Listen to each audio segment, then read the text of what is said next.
when you go into drawdown, it is never fun. It's not fun, but I'm not, oh, I'm going to lose my mind. I'm losing money.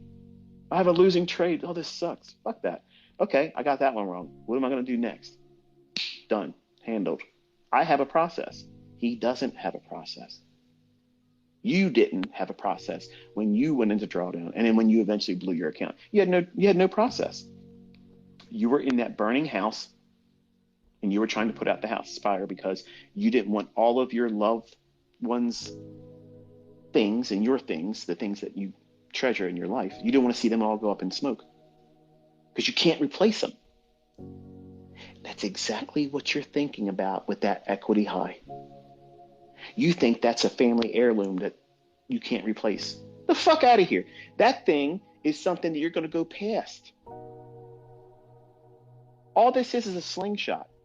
Drawdowns are a slingshot.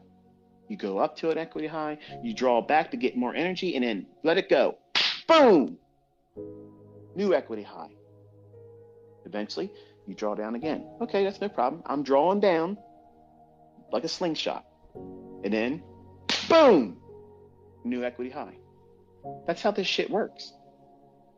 But when you first encounter it, you've been driving, you're doing right, everything correctly, and then all of a sudden, you did something silly, you did something stupid, you pushed it a little too much, and you have a losing trade.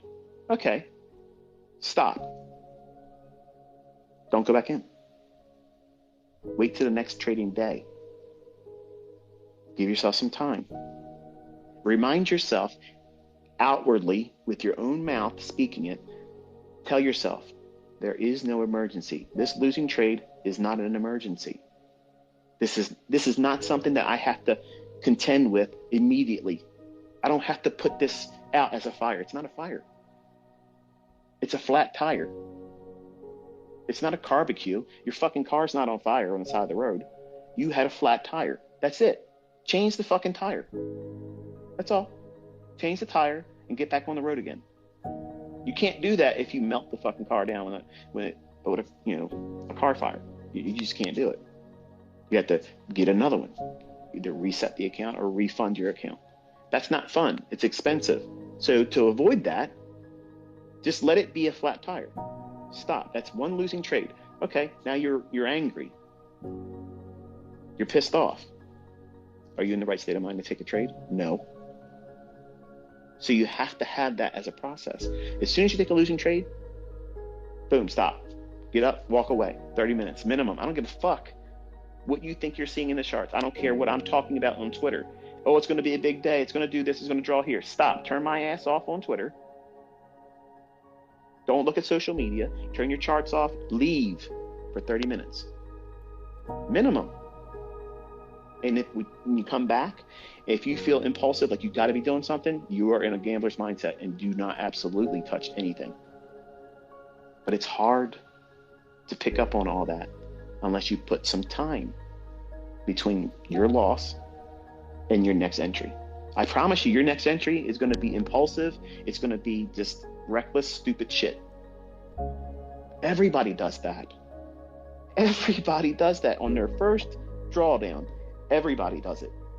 It's weird. I literally, it would be amazing if people would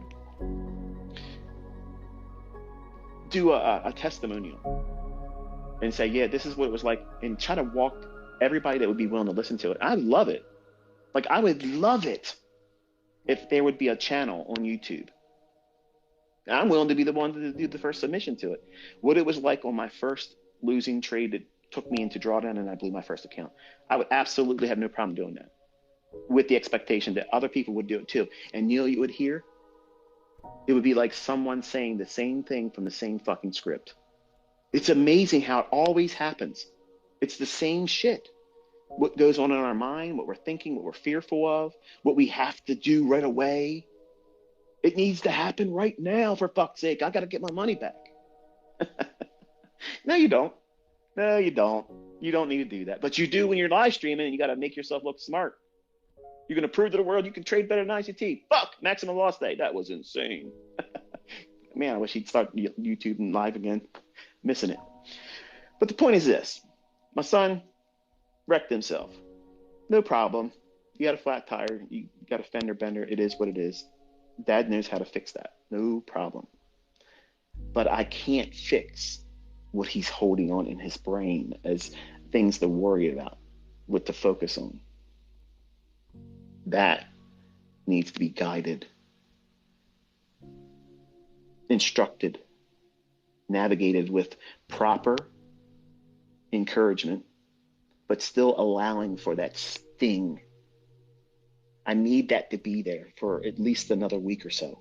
Like, he needs to fear himself, not the market, because that's what it's like when this industry puts you through something like this. It exposes you. It doesn't make your method, the teacher that taught you, the concept itself, it doesn't make any of that any different than what it was before you did something improper. It makes you shine a spotlight right on you. You, the operator, the person that pushed that button, the person that opened themselves up to risk. You were the one driving the car. You were the one that got drunk. You were the one that caused all that carnage. And you have to own it. And some people that come to this industry aren't equipped to own it. They want to blame everything and someone else for their stupidity, their impulsiveness, their lack of self-control. And you have to own it. And you have to be strong and identify it. As soon as you start feeling that way, identify what it is. It's not weakness to stop trading. It's not weakness to go home and draw down. That is not weakness. That is absolutely the right way to do it. You have to be able to take losses. Go home with them. It's okay. The market's going to be there. Opportunities will present themselves again. And that equity high is not a family heirloom that you've lost in a fire. It's not an insurmountable peak on a mountain that you're never going to be able to get back to. It's not Mount Everest. I don't know if you ever noticed or there's a lot of documentaries about Mount Everest rather. And I would never climb that place. I would never do that. I'm afraid of heights. I ain't going to be afraid to say it. I have vertigo. And if I watch a video on YouTube where people are really high up, I literally feel like I'm falling off the couch. And I'm in my home, but I literally feel like I'm going to fall looking like that. I don't have the ability to handle that. But you're not looking at that equity high that you slip down and draw down from and viewing that as Mount Everest. And listening to the documentaries about Mount Everest, there's a lot of people that climb up there and die up there. And they can't go up there and get them. That's where they drop. That's where they lay. And the cold temperature just keeps them, how they were when they dropped. Just because you want to climb back up there again, you don't want to die on the ascent. Much like a lot of people do trying to climb Mount Everest. Healthy, fit people have died climbing up there. They went too fast. You have to go up a little while, rest, let yourself get accustomed to that height. Same way when you're coming down, much like a scuba diver. You go down, you have to go down at a controlled pace. And you got to come up a controlled pace to allow the blood to regulate. Otherwise, you'll get the bends. And that's not fun. But that equity high that you fell from, you're going to go there again. But you don't have to go there right away. It's just like when you went to your favorite vacation destination. You went there, the drive was great. You couldn't wait to see the new equity high in your new trades. Okay, great. You get a new equity high. Wonderful. You show your wife, okay, big deal. It's a new high score. And then you want to impress her. What do? Take the next trade because you feel like you're right there. It's almost at that target I'm looking for. This is another thing I'd like to see. How many people did their ass in when they were just trying to get to a target that they had already assigned Like, I have to get to this level. This is my target. And they may have got out of a trade that just fell short. Like, I'm talking like 20 fucking bucks. Something so simple like that. I just missed my target. As a 20-year-old, I did stupid shit like that. I was trading copper one time. And I literally fell short of it. One point. And that would have been the number that I was aiming for. And there was time still left in the day. I said, all right, let me just go in here real quick and do one more. And that one single contract, trying to get to that level, it was a losing trade. So what happened? The same thing happened with my son on Friday morning. Fuck. Well, I got to get that back now. I don't care if I get my target today. I got to get that back, because that's just not going to be acceptable. So I did another trade, and it was another losing trade. So now I'm in the wrong state of mind, but I don't know this. I don't know enough about myself. I don't know that this is what goes on in the minds of traders that are now hopped up on risk and gambling. I'm not looking at if I get it wrong. I'm only looking at, I'm going to get it right if I just keep doing it long enough. I'll get it back. And that's the wrong mentality, because when you're distorted and you're all bent up and trying to pursue something that is not, it's not a viable trade. You're trying to impose your will. You want what you want. And what have you done? You grabbed your club as a caveman, walked out your cave, and you're looking for something to bonk over its head and drag it back to your cave and say it's mine. And that's what I did. And then ended up not making 3 profitable trades to get back the losses. Then I switched and I traded cotton, and then blew the account that day. All because I had a target that I was just 1 point away from. And I felt so certain that it was going to trade to that level and allow me to get to it. It was a pursuit to have my will, well, come to fruition. Not, is there really a trade here? Is there really a trade here that makes sense? No, absolutely not. But I would love to hear stories like that from other traders where they just fell short of a target that they had to have. And they pushed the envelope. They pushed the trade. They pushed more trades because they had to get that number. They had to get that target. And they blew themselves.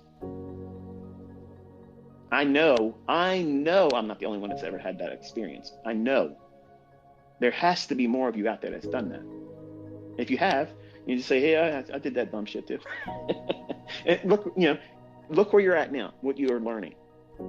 That wasn't the end of your career. That didn't do you in where you don't want to trade anymore. It's an unfortunate thing. It was a car accident that, you totaled that car. It sucks, I know. But it's not the end of it. You have to slow yourself down. Apply the brakes. Put some time in between the last thing you just did to yourself that's caused pain, drawdown, an adverse result that you did not want to have, but now you're stuck with. So now how are you going to deal with it? Are you going to allow it? Is my son going to allow this to frame a toxic mindset going forward? Is he going to be fearful of things now? Is he going to be afraid to take trade entries now, more so because, remember, that's how he started. He's afraid. And what did he do? He listened to my lecturing saying, this is how you overcome it.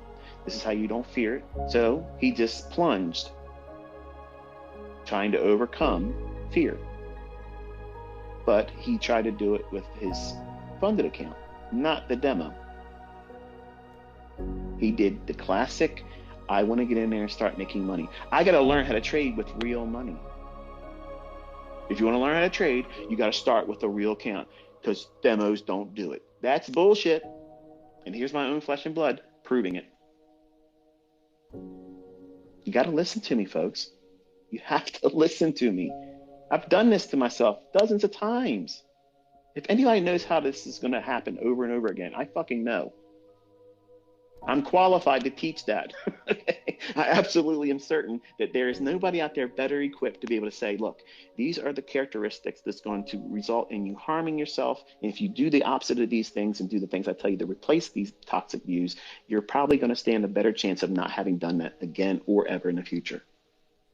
And that's a pretty good target to reach for if you're a new trader. If you've never blown your account, it's not required for you to do that.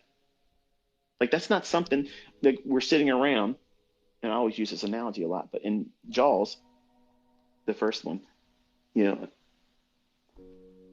they're sitting in the cabin part, and they're all showing each other, you know, the worst scars they got. They're always trying to one up the next guy. You know how it is. You got a friend or somebody you know at work, Carl.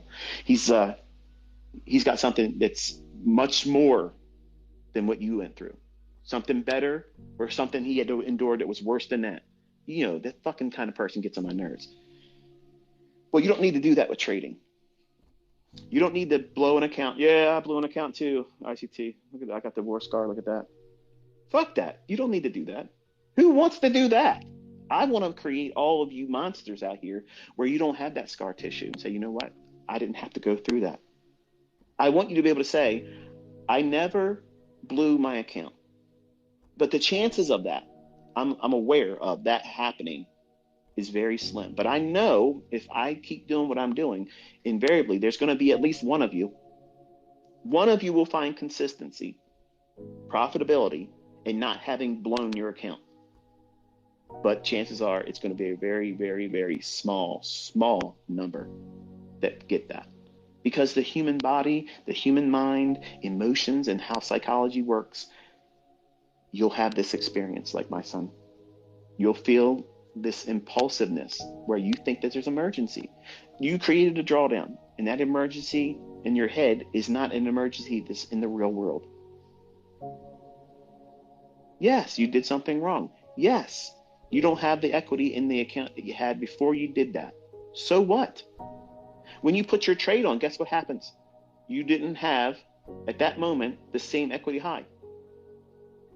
Commissions coming out, you're under a spread, you got to overcome that. You fell off your equity high. Maybe not so dramatically, but you got to put things in perspective.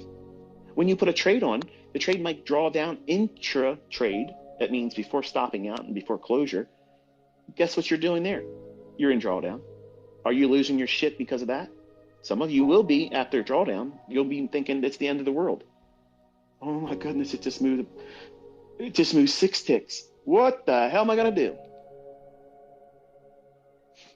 Ticks, not handles.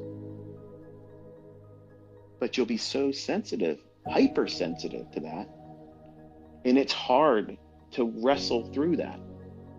I cannot, as a mentor, listen to me, folks, okay? This is the reason why I teach this way.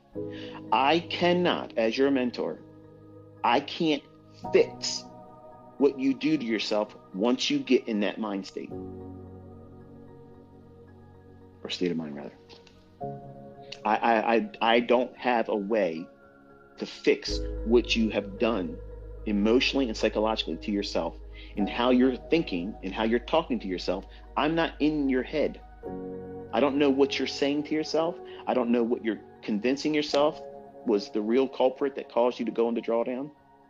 But I can promise you this, it's not the things that you're thinking at that time was the real catalyst. It's not me, it's not the concepts, it's not the market, it's not the dealer, it's not the broker.